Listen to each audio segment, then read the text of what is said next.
est de retour dans Déprogrammer, le show qui va à contre-courant, mais dans le bon sens. Pour la poursuite de l'émission, on va accueillir Brian Vachon. Salut, Brian. Bon matin, Brian. Je suis contente que tu sois là. J'espère que tu vas bien. Oui, super. C'est le fun de t'avoir derrière le micro parce que je te connais quand même depuis quelques années parce que j'ai la chance que tu sois mon mécanicien.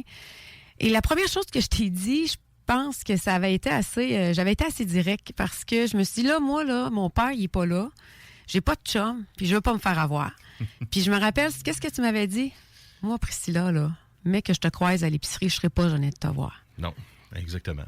Parce que la majorité des clients qu'on a qu'on a au garage, ben tu sais, on les recroise dans la vie de tous les jours. Hein. Fait que tu sais, je veux pas avoir à ramper en dessous d'un allée parce que lui, le dernier coup qui est venu, il était pas content ou que tu sais, ça arrive d'en faire des erreurs là, mais on les corrige les erreurs. Puis je veux pas être gêné de recroiser le monde là dans la rue. Ben non, mais tous les jours, là. C'est plus qu'on va en parler plus tard dans l'entrevue. On parlait d'honnêteté de garagiste, mais là, aujourd'hui, j'aimerais ça commencer. Ça m'a surprise d'apprendre que tu as dit c'était vraiment pas ton premier choix de devenir mécanicien. Fait comment tu as fait pour le devenir une référence? Parce qu'on s'entend que tu es une référence. Moi, quand j'arrive là-bas, tout le monde est content, c'est plein, t'es loadé, là. Moi, c'est pas ça que je voulais faire dans la vie. Qu'est-ce qui s'est passé entre les deux?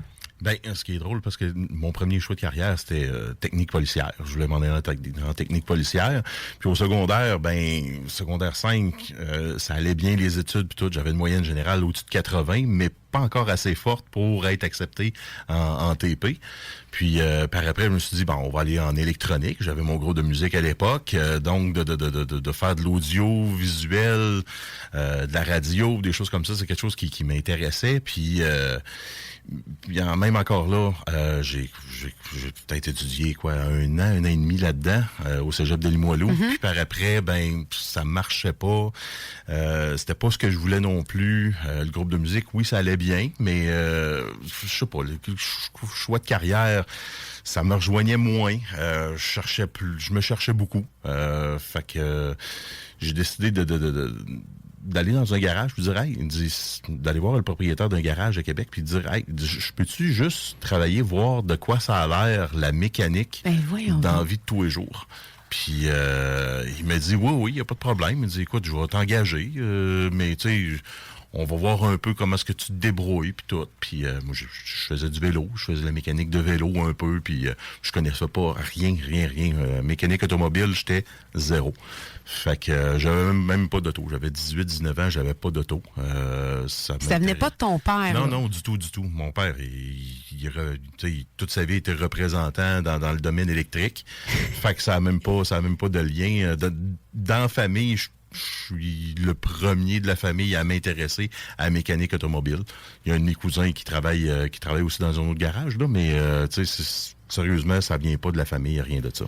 Est-ce que par hasard, je le sais pas, là, j'ai jamais été mécanicienne, est-ce que c'est le fait que tu es dans le bruit, tu dois faire des tâches, tu dois te concentrer, tu deviens un peu en mode méditatif parce que veux pas, quand tu travailles, tu peux pas tout le temps parler avec le garagiste à côté, et tout ça, tu dois être concentré à faire la tâche que tu exécutes. Est-ce que c'est laquelle raison qui t'a fait aimer ça?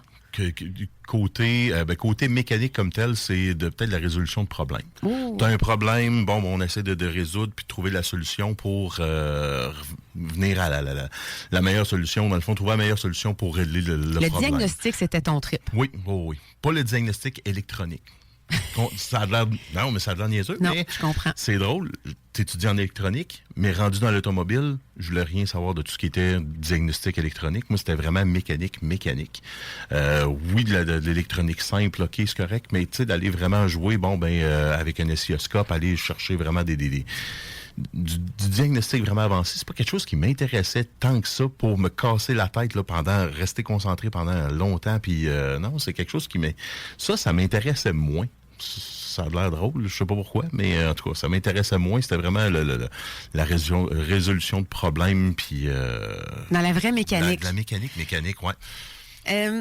Ça me rappelle un peu, tu sais, les autos, il y a beaucoup d'évolution, beaucoup justement d'électronique et tout ça, les dashs et tout ça. Comme mon radio, c'est complètement ridicule. Là, l'écran ne fonctionne plus vraiment, mais le radio fonctionne. Mais mon point est, as-tu eu la chance de travailler dans les années où tu as encore des autos que il n'y en a pas tant, tu sais, d'électronique. Oui. Est-ce que c'était plus le fun? Ben, moi, je trouvais ça plus le fun. Mais Oui. moi, je pense Parce que oui. que, tu sais, à cette heure, c'est un module qui contrôle un autre module, qui contrôle un autre module. C'est un réseau électronique, un réseau de modules pour contrôler tout ce qu'il y a dans un auto. Tu sais, là, si tu remontes à là, une quinzaine d'années, des caméras de recul, il n'y en avait pas ou très peu. C'était vraiment pour les véhicules de luxe. À cette heure, ça vient d'origine. C'est fou, hein? Puis c'est pour ça que l'automobile, là, une quinzaine d'années, tu étais capable d'avoir un petit Hyundai Accent à 9 995 $. La fameuse question, Ouais. j'ai beaucoup aimé ça, tu m'as soulevé ça, puis les auditeurs, là, Brian Vachon, propriétaire du centre mécanique Shannon, sachez que ça se rend très facilement, c'est en ligne droite, tu montes en haut de la 73, là, Ouais. puis tu arrives directement chez toi, au garage. Tu as de la clientèle de partout, dont moi qui habite au centre-ville de Québec, et je monte te voir, c'est d'emblée que je sais que je changerai pas. Tu m'as soulevé ça comme question ou comme information. Le pourquoi que les autos les moins chères sont rendues à 25 000. Parce que moi, à l'époque, je pense que ma Hyundai Accent 2 portes, j'ai eu une remise à neuf parce que j'ai eu un accident. Puis ça, c'est un autre arnaque des assureurs. Ils ne m'avaient pas dit qu'après un an, j'aurais pu changer mes assurances. Mais eux se sont fait prendre dans le détour. Il y a un autobus de RTC qui m'a happé. Fait que moi, ce que ça a fait, j'ai fait du stop. Donc, mon auto était perte totale. Donc, j'ai fait de l'argent. Mais moi, mettons, c'était pas voulu. Il y en a qui ça a l'air qui faisaient ça pour. Ils voulaient avoir vraiment l'argent des assurances. Moi, je vous confirme que me faire rentrer dedans par l'autobus, c'était pas but. Tout ça pour dire que je sais la valeur, je me rappelle, c'était 14 000 en 2012. Un auto neuf, un Hyundai Accent 2 portes. 14 000. Ouais. Aujourd'hui, ça existe ça, genre avec 14 000? Non. 14 000, à ma connaissance, ça n'existe plus. Imagine. Le moins cher est aux alentours de 25. Mais tu sais, dans le temps, tu avais une transmission manuelle. Exact. Tu avais les vitres qui rouvraient avec des manivelles. Il n'y avait rien d'électrique. Tu avais un radio qui n'avait pas d'écran nécessairement. Fait que tu avais un écran pour le poste de radio. C'était tout. La solution, Brian, ce serait pas que il y ait une compagnie assez brillante pour dire « Hey, on va sortir cette année un char vintage. On va enlever tout le superflu. On va mettre, à la limite, les fenêtres électriques, mettons. Mais de base, là, air climatisé, radio normale, hey, ça se vendrait-tu, tu penses? Ça se vendrait peut-être. Maintenant, c'est les lois. Les lois aux États-Unis pour sortir un véhicule, ça te prend une caméra de recul de mémoire, là. Je dis ça sous toute réserve, mais selon la loi, si tu veux sortir un véhicule aux États-Unis, ça te prend une caméra de recul. Ça te prend certains éléments de sécurité, des capteurs de pression au niveau des pneus. Fait que ça te prend un module qui va aller justement lire ces capteurs-là. Fait que tu sais, tous les éléments de sécurité, tous les éléments, avant ça, il y avait un coussin gonflable côté chauffeur. Oui. Avant ça, maintenant, c'est rendu un coussin gonflable côté chauffeur, un côté passager. Là, il y en a dans les bancs, il y a des caméras d'angle mort, il y a des détecteurs d'angle mort, il y a des... mais tout ça, ça fait en sorte qu'un miroir qu'on pouvait avoir à 95-100 $ avant, un miroir avec des détecteurs d'angle mort puis une caméra dedans, Mais t'as vraiment... c'est un 5, 6, 700 $. Depuis 2018, la loi oblige la caméra de recul, sans parler de tout ce que tu viens de mentionner encore plus. Fait que c'est fait, là. Je veux dire, on n'a pas le choix de payer le prix. On n'a pas le choix. Le prix des autos a monté à cause de ça, mais le prix des assurances a monté à cause de ça. Tu sais, fait que là, on paye de partout à cause de ça. C'est les lois qui obligent les constructeurs à amener certains éléments, mais ces éléments-là ont un coût réel pour la production automobile, qui a un coût réel pour le consommateur. Fait que, tu sais, c'est ça, c'est tout le temps le consommateur qui se ramasse avec la facture en bout de ligne, là. Fait que, peu importe. Fait que, quelqu'un qui a un abri tempo, qui recule, puis qui accroche son miroir, puis que le miroir, il casse ou de quoi de même, ben, ça prend un miroir complet, ben, un miroir à 100 $, il n'y en a plus. Même dans l'usager, ils savent qu'un miroir flambant neuf, ça vaut 500, ben ils le vendront pas 100 $. Ils vont le vendre plus cher parce qu'ils savent que ça va se vendre pareil. C'est drôle parce que les autos coûtent plus cher, mais ils durent moins longtemps. Mais sauf que c'est là que tu rentres en ligne de compte. Quand je dis ils durent moins longtemps, ça, c'est les paroles de mon père à l'époque, feu mon père. Mais il y a une façon de garder notre voiture. Oui, par les entretiens. Parce que quelqu'un qui néglige les entretiens, parce que c'est pas vrai qu'ils durent moins longtemps, sont plus capricieuses. L'entretien est rendu plus capricieux, qu'on pourra dire que si on les néglige, avec les nouveaux véhicules moteur turbo, on étire les changements d'huile, puis c'est terminé, là. Un turbo vire 10 fois plus vite que le moteur. Fait qu'un moteur qui vire 5000 tours, le turbo vire 50 000 tours, ou à peu près. Mais là, si ta qualité d'huile est pas bonne, si ton niveau d'huile est pas bon, si ta pression d'huile est pas bonne, on oublie ça. On vient d'endommager le turbo. On vient d'un turbo en moyenne, c'est 1500, 2000, le prix du turbo, à part l'installation. Là, les coûts de rentretien, coûts de réparation sont beaucoup plus élevés à cause de ça. Fait que c'est pour ça que c'est important de faire l'entretien préventif selon les recommandations du manufacturier, le plus possible, parce que c'est les coûts du véhicule, puis un véhicule à 25 000, avant ça, on se disait qu'à 1 000 $, on pensait changer d'auto. Master, des factures de 1 000, 1500, on en voit de plus en plus, puis le monde aime bien investir là-dessus que d'investir dans un véhicule neuf, que la moyenne d'un paiement d'auto est à peu près de 500 $ par mois. Hey, imagine. J'avais parlé à un propriétaire d'auto usagé d'un garage qui vendait, puis les ventes avaient énormément diminué parce que les gens ne changent plus de voiture. Puis c'est justement tous les garages comme les tiens. Vous, ça l'explose, tu sais. Puis vous êtes content, puis en même temps, l'éducation est super importante. Ah, mais là, mon char est correct, il est encore beau, Mais ça serait quoi, mettons, un auto neuve? Après combien de temps, tu sais, les entretiens, tu sais, l'anti-rouille en tout que j'ai jamais fait, que ça, je regrette. On n'est pas éduqué parce qu'on a tout le temps l'impression qu'on va se faire avoir. Tu sais, surtout que moi, le concessionnaire m'a vendu des assurances, des garanties, toi, que je savais même pas que j'avais, que je les ai même pas utilisées parce que je savais pas que je les avais. Ouais. Ils m'ont fait signer en bas de la feuille, puis j'ai pas eu tant d'explications, mais ça, c'est mon choix parce que j'avais fait livrer ma voiture. Mais là, à ce moment-là, le problème, c'est le vendeur qui a peut-être pas bien fait sa job. En fait, le vendeur a fait sa job de vendeur. Il a vendu. Il a mal conseillé. Puis en plus, ce que je comprends pas, c'est que moi, j'ai dit que je vais payer le moins cher possible. Je me rappelle, comme si c'était hier. Ça le gossait que je disais ça. OK? Je me rappelle. Puis il voulait me vendre des assurances, des ci et ça. Puis je disais non. Mais il a réussi à m'en mettre pareil parce que quand j'ai réalisé que mon pare-brise était brisé, j'ai appris que j'avais une garantie pare-brise que je savais pas que j'avais. Ouais. Puis ma radio, même chose. J'avais une garantie de ma radio que je savais pas que j'avais. Puis, bref, je peux plus l'utiliser. Fait que c'est sûr que je pense que lorsqu'on se fait vendre ça, c'est correct de le vendre, mais de l'expliquer. Hey, dans 2, 3 ans, 4 ans, 5 ans, appelle-nous donc, là, tu as une garantie, tu sais. Puis moi, je sais que tu es de même, Brian. Dans ton service à la clientèle, tu vas être comme ça. Prends ton rendez-vous d'avance, fais faire telle pièce avant que ça va te coûter trop cher si tu attends. Là, c'est important, là, ça peut attendre. C'est ça dans ton honnêteté, garde. Tu fais pas tes plaquettes, tu changes tes freins au complet, sinon ça va grincer. Tu sais, des détails qui font la grande différence. Puis de jumeler certaines réparations ensemble. Quand on sait qu'on va jouer dans tel... Je vais prendre un exemple comme ça, les 3.6 de chez Chrysler, quand il faut changer le bloc filtre à l'huile moteur, faut lever l'intake, les bougies sont là juste à côté, ben on est à 15 minutes de changer les bougies. Si on le dit pas au client, ben le client va repayer peut-être un 3 heures d'ouvrage pour changer ses bougies plus tard. Fait que on essaye d'expliquer que c'est peut-être pour 200 $ de plus. Les bougies sont changées. On n'a pas besoin de relever l'intake. On n'a pas besoin Fait qu'on essaie de jumeler certains groupes de réparation comme ça ensemble pour faire économiser. Oui, sur le coup, ça coûte un petit peu plus cher, mais à long terme, à moyen puis long terme, là, ça revient beaucoup moins cher à ce moment-là. Fait que tu sais, on essaie de... Comme jouer au pôle, tu prévois le coup d'avance. Exactement. Qu'est-ce que tu avais à me dire ou nous éduquer par rapport aux concessionnaires? Tu m'avais écrit un peu par rapport à ça. Ben, concessionnaires ou même certains autres garages. Qu'il y en a, tu sais, le meilleur garage, comme je disais à ton collègue tantôt, c'est pas... c'est pas le meilleur, c'est... C'est pas nous autres, c'est celui en quel t'as confiance. Oui. Parce qu'on n'est pas tout seul à être honnête. Là. Je veux dire, il y en a beaucoup de garages là, à Québec. Partout au Québec, il y en a plein de garages de confiance qui sont honnêtes puis qui... Ils sont tannés aussi. On est tannés de voir certains autres à essayer toujours essayer on va dire ça de même, là, de pas fourrer consommateur. Mais... Ah, tu peux le dire, on est à CGMD, c'est ça, parce que... Ben, c'est un peu ça.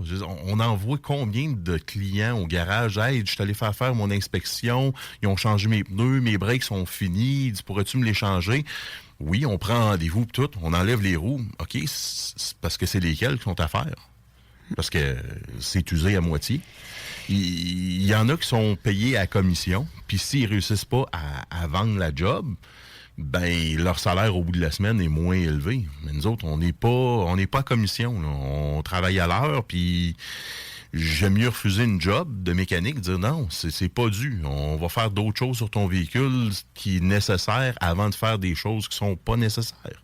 Fait que vaut mieux. Moi, j'aime bien mieux canceller une job là, puis continuer d'avoir ce client-là, que de dire, hey, on va le faire. Ils ont dit que c'était à faire, fait qu'on va le faire, puis c'est nous autres qui va ramasser l'argent en bout de ligne. Non, le client le plus payant, c'est pas celui que tu essayes d'avoir tout de suite là. Non, c'est celui qui revient, puis qu'on fait l'entretien honnête dessus, sur son véhicule. Il y avait un garagiste de confiance avec qui... plus tôt dans la vie, j'avais rencontré le père de quelqu'un que je connaissais, puis il m'avait carrément expliqué, puis c'est ça qui m'avait vraiment... Les deux bras m'avaient tombé. Il connaissait carrément des garagistes qui prenaient des pièces usagées qu'ils gardaient en cachette là, dans leur garage, puis là, il prenait la pièce maganée, puis il a montré au client. Hey, garde, vraiment maganée, il faudrait qu'on la change. Puis il changeait, puis c'était pas vrai, puis il facturait. Puis moi, je me rappelle de le regarder, mais comment ils font pour dormir le soir? Non, je comprends pas. Je comprends pas. Ça, je l'ai jamais vu faire, mais je l'ai entendu... des histoires pareilles. C'est quoi la pire que tu as entendue? Ben, faudrait que je pense, là, mais une entre autres, c'est un filtre à air dans le dernier tiroir du bas. On sort le filtre à air, il est dû, puis finalement, il la remet là, puis son filtre à air, il n'a jamais ouvert le boîtier de filtre à air, là. Il n'a jamais vérifié, là. C'est du gros n'importe quoi. C'est 300 clients par mois que tu changes un faux filtre à air. C'est un beau revenu, hein? Oui. Ben, j'ai trouvé parce que moi, je voulais pas dire n'importe quoi au micro, tu sais, mais crime, savez-vous qu'en 2026, les garages agréés, SAC, ils se sont fait réellement prendre.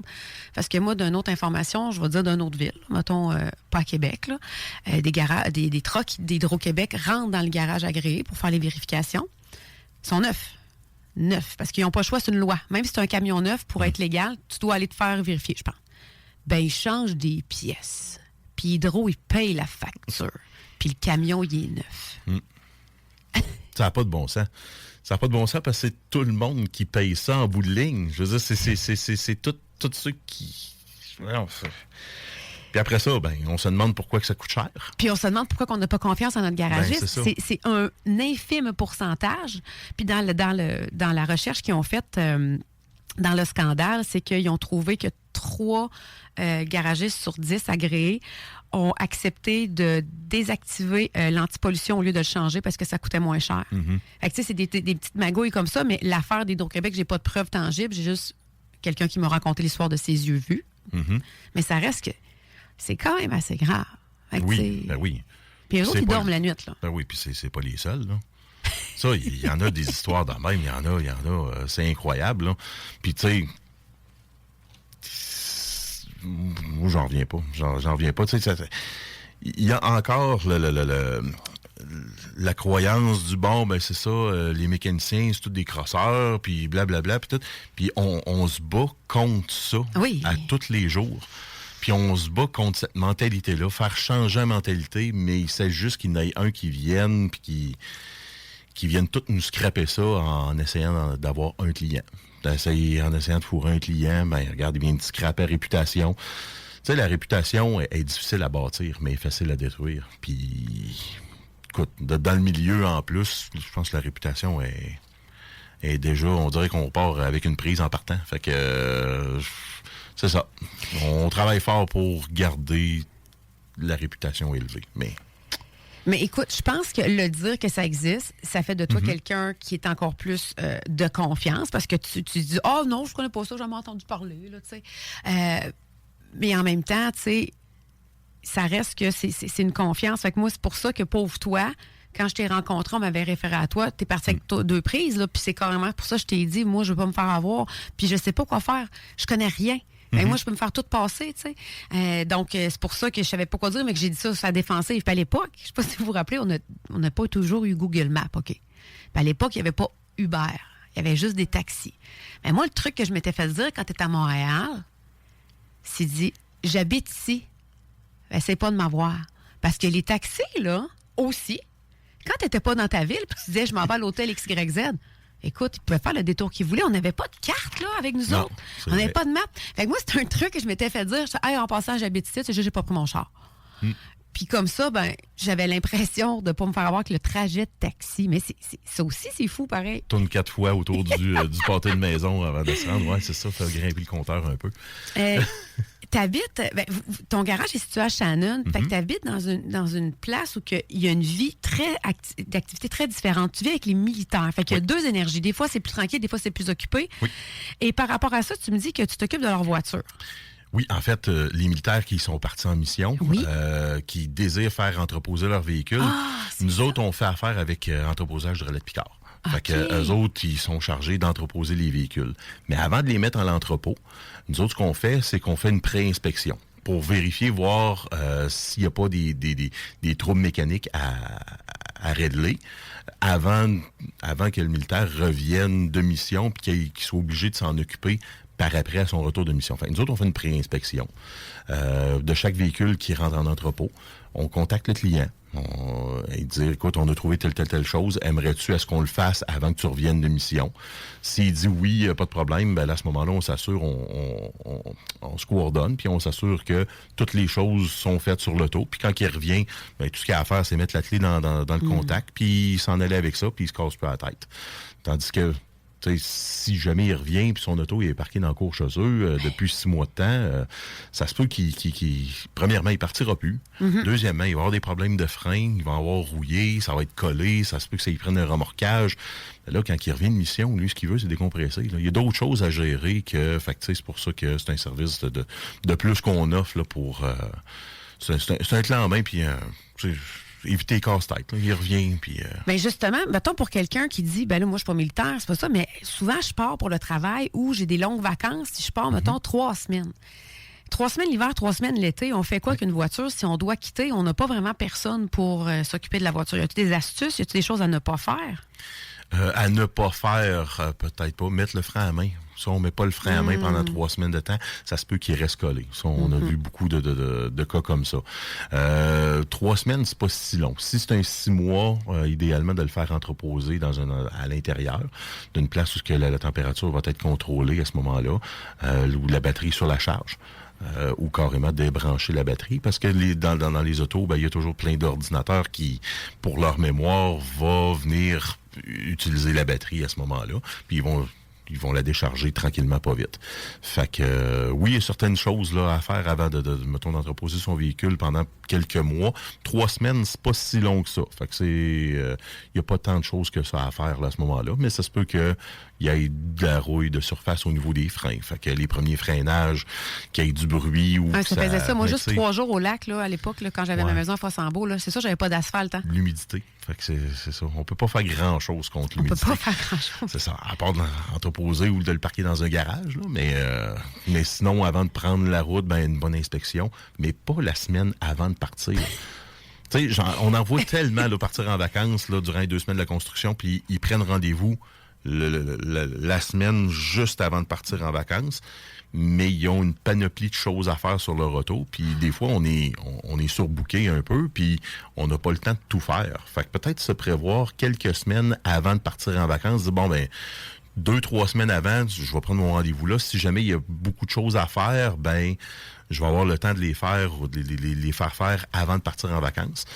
Sinon, ils vont avoir quelques problème de régler, mais il va peut-être en rester d'autres. Fait que non, c'est se prévoir d'avance un peu. De toute façon, c'est pas en 2-3 semaines que ça va réellement changer quelque chose là au niveau de la fiabilité de l'auto. Est-ce que c'est ça qui est important? Aujourd'hui, tu veux rappeler aux gens, parce que quand ta clientèle au centre mécanique Shannon, c'est important qu'ils ont compris, ou tu leur éduques, que c'est plus important le coût de l'entretien que le coût de la réparation, parce que c'est extrême, la réparation. Il est un peu trop tard, mais il n'est jamais trop tard, mais ça te coûte beaucoup plus cher. Fait que moi, ma question serait, on n'a tous pas le même kilométrage par année. Quelqu'un qui a moins de kilométrage, quelqu'un qui en a plus, on fait comment pour prévoir? Est-ce qu'on prend des rendez-vous d'inspection ou c'est toi qui nous le demandes? Comment qu'on fait pour nous prévoir dans notre année pour pas être un peu prise par défaut en retard? En fait, nous, à chaque changement d'huile, il y a une inspection de base qui est faite. Fait que l'acidité au niveau de l'antigel, au niveau le taux d'humidité du liquide de frein qui est pris à chaque changement d'huile. Fait qu'avec ça, on sait un peu où ce qu'on en est rendu là, dans l'entretien du véhicule, l'inspection de tous les niveaux, mais de la qualité des huiles, que ce soit différentiel, transfert case, transmission peut-être plus parce que maintenant il y en a beaucoup qui sont scellés puis ça se vérifie plus, mais il y a une bonne inspection qui est faite à tous les changements d'huile. Fait que 2 changements d'huile par année, idéalement. Une fois au printemps, une fois à l'automne, en même temps que les pneus. Puis nos rendez-vous de pneus, ils sont déjà prévus 6 mois d'avance. Fait que quelqu'un qui vient à l'automne, reprend déjà son rendez-vous pour le printemps. Fait que de le prévoir à ce moment-là, puis si jamais il y a oui, il peut y avoir des bris entre-temps ou des choses comme ça, mais tout ce qui est entretien va être prévu à ce moment-là. Fait que cet automne, si on voit qu'il y a des choses qui vont être dues, on peut les prévoir pour l'hiver, de le défaire durant l'hiver, ou des faire en même temps que les pneus au printemps, au changement de pneus. Fait qu'on va prévoir des rendez-vous un petit peu plus longs, puis à ce moment-là, on peut tout jumeler là, les entretiens en même temps que les pneus, changement d'huile. OK, alors j'ai envie de... Je vais mettre mon petit jeu ici. On va jouer un petit jeu. J'aimerais savoir... Je viens d'avoir... Parce que je veux aider les auditeurs. Moi, c'est ça mon but dans la vie. J'aimerais que tu me donnes ton top 3 de véhicules qu'on peut acheter. Puis, est-ce qu'il y aurait une différence si on a un top 3 de véhicules qu'on voudrait louer?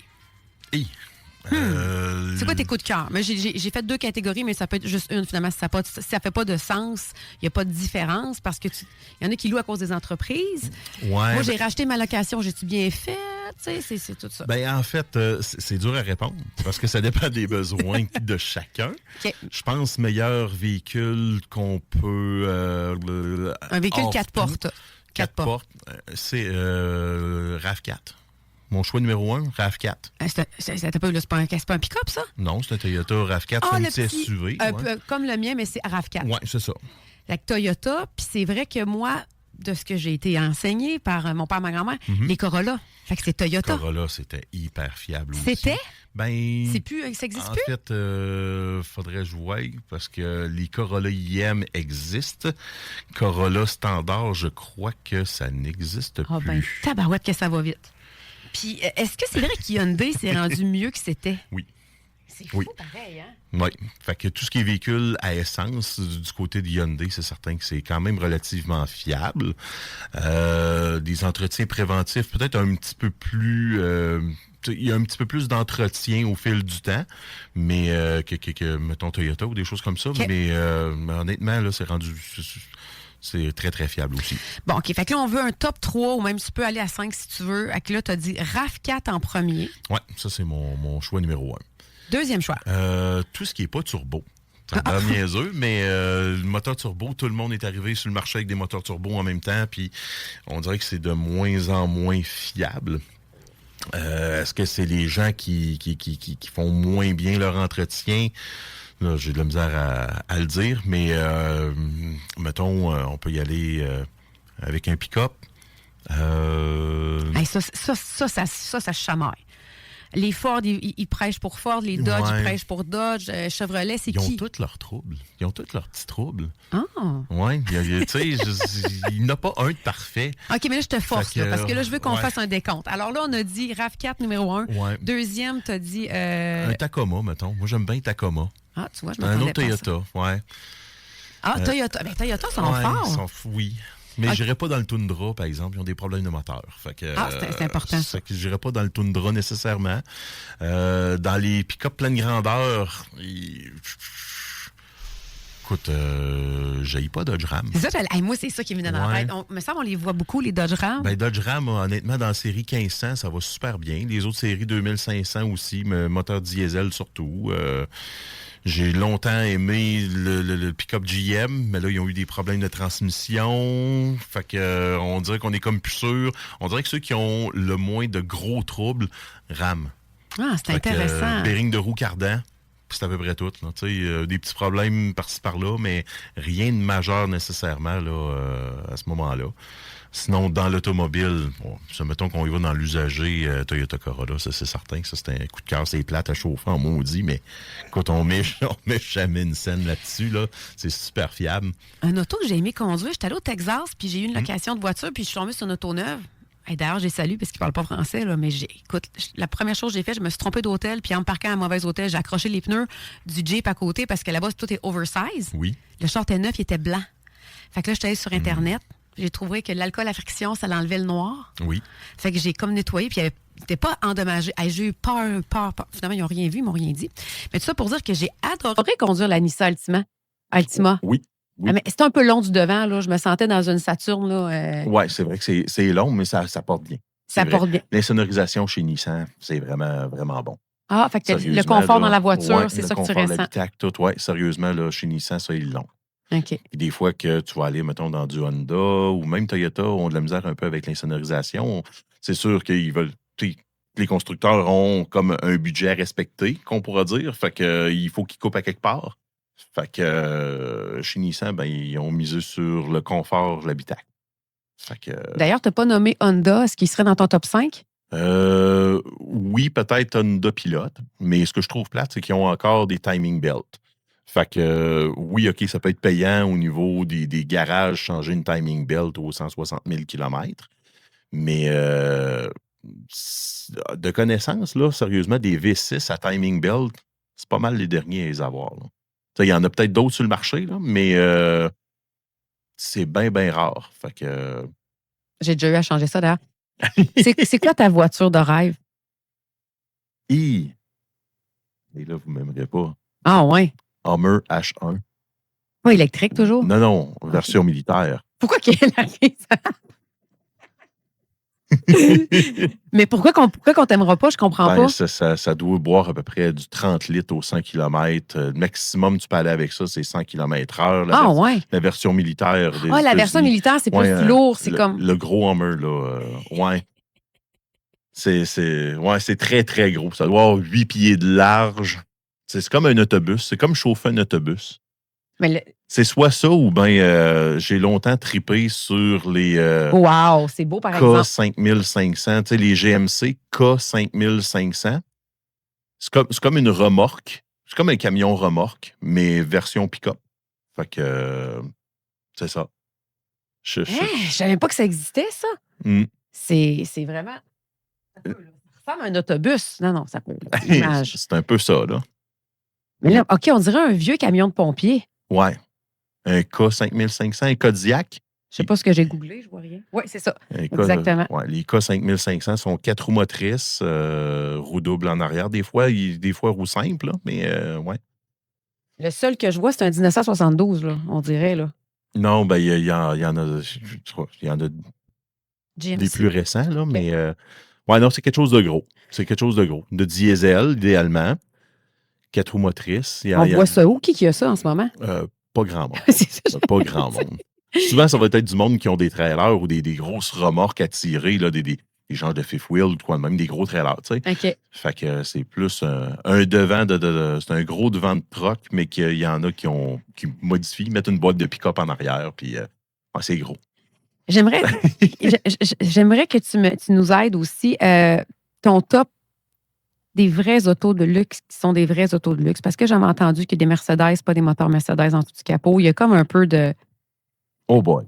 Oui, bien, rapidement, là. On s'amuse, là, parce qu'il faut aider le monde dans la vie. Là. Oui. Si on veut aller dans le luxe puis dans le flashy. Pas voiture de luxe, là. Mais tu le sais ce qui se passe en dessous du capot, c'est juste ça que je veux que tu me dises. Oui. Je veux pas que tu me dises que tu les aimes. Ben, en fait, je pense que voiture de luxe. Mais mettons, on va dire, les Audi, les Mercedes, les BMW. Ouais. Dans ces trois-là, c'est laquelle la meilleure? Jaguar. Jaguar, on oublie ça. Ouais, non, c'est ça. C'est un peu spécial. Moi, j'irais peut-être vers BMW.